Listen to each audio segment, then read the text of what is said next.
Joel Osteen's name erupted across headlines and social media feeds after a fiery, unfiltered, and jaw-dropping interview. Clip began circulating, in which he made one of the most controversial remarks of his career, aimed directly at Frances Swaggart.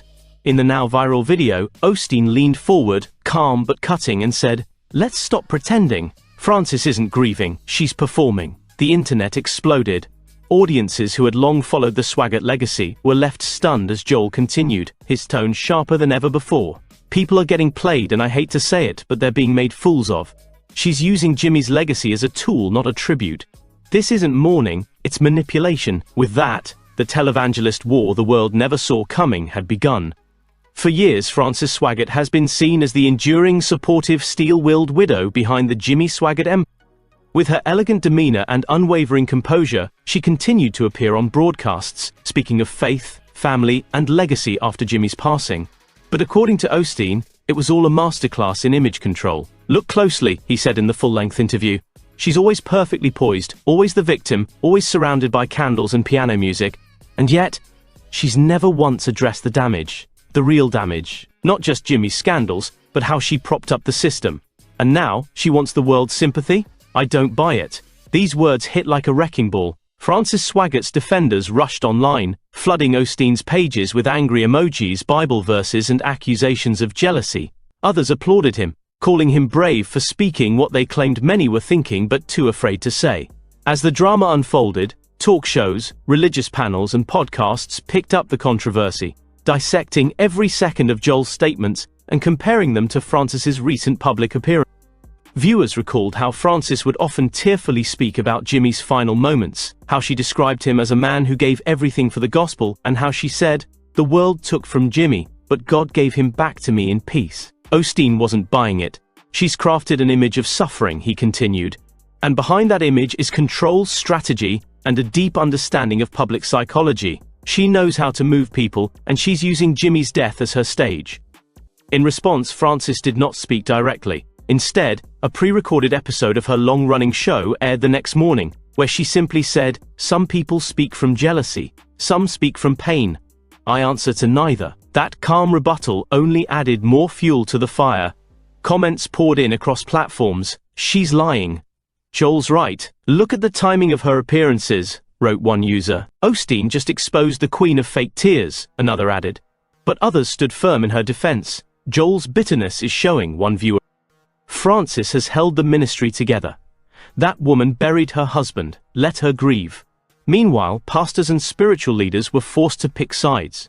Some urged peace and reconciliation, others quietly unfollowed one or both parties online.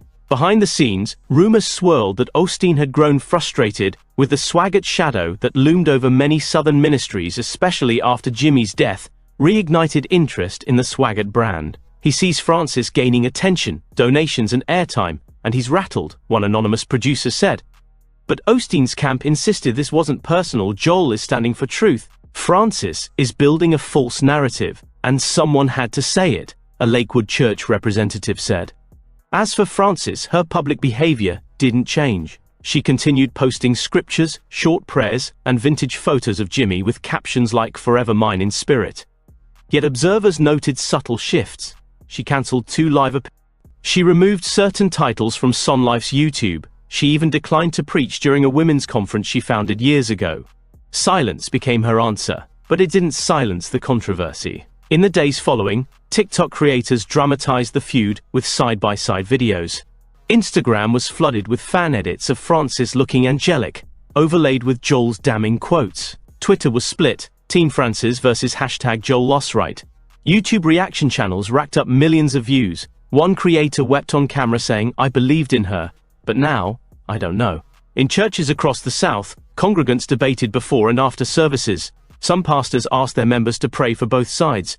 Others avoided the topic entirely, fearing division. And still, Joel stood by his words. In a follow-up statement he said, "I didn't come to fight Frances. I came to wake up the church. We are easily swayed by pretty tears and soft piano music.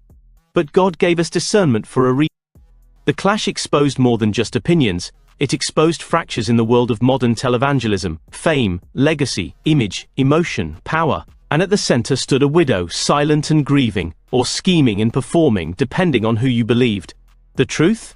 Perhaps lost in the noise, or perhaps waiting to be revealed in time. Frances, for her part, has not responded since. But a new image appeared on her social media days later, a black and white photo of her and Jimmy walking together, hands clasped. The caption read, "Let them talk. God knows the truth." Whether a silent swipe at Joel or a peaceful plea, no one knows. But the world is watching, and the stage is far from empty. One thing is certain, this battle isn't over, and in the world of faith, sometimes the loudest prayers are whispered behind closed doors. When faith meets fame, the truth gets blurry, and hearts get broken. Whether you stand with Frances or Joel, remember, in the end, only one voice matters, and it's not ours. If this story shook you, touched your heart, or made you think, like the video, share it with someone who still believes. And don't forget to subscribe, because more untold stories are on.